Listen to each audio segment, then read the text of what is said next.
નમસ્કાર, આપ જોઈ રહ્યા છો સ્પાર્ક ટુડે ન્યૂઝ। કરજણનગરમાં 2 દિવસથી વરસાદી માહોલ છવાયો છે।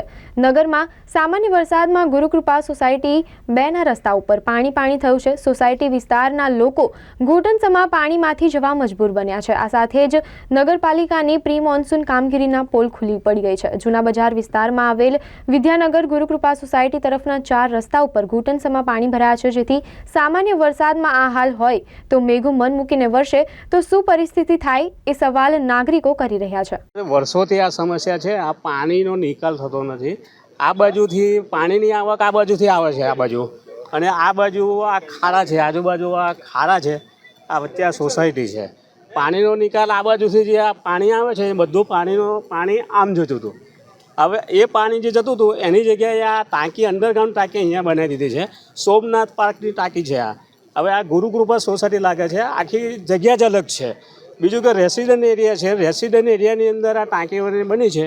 હવે પાણીનો નિકાલ અહીંથી થયા જ નથી, થાય એમ છે જ નહીં। અહીંયા આગળ જે આ રોડ પર જે ગટર લાઈન છે એ પણ આ બંધ છે, આ અહીંયા ખુલ્લું જ છે, બધું બ્લોક કરી દીધું છે। હવે પાણીનો નિકાલ થાય એવું જ નથી।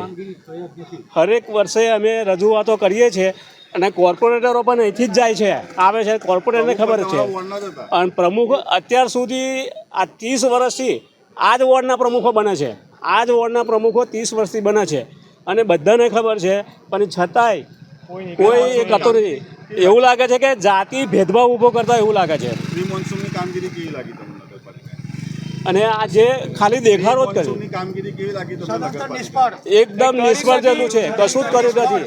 આ 30 વર્ષથી તો આ જ વોર્ડના પ્રમુખ બને છે।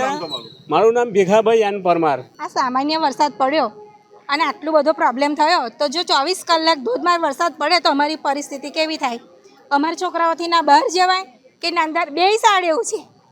પેલી સાઈડે એવું છે, ના સાઈડે એવું છે। પહેલાં તો દર વર્ષે થોડું ઓછો પડતો હતો, કેમ કે આ પ્રોબ્લેમ, આ ટાંકી બનીને એટલે હવે પાણી જવાનો રસ્તો બંધ થઈ ગયો, નહીં તો પહેલાં તો પાણી જતું હતું એ સાઈડે। શું નામ તમારું? રતિકાબેન।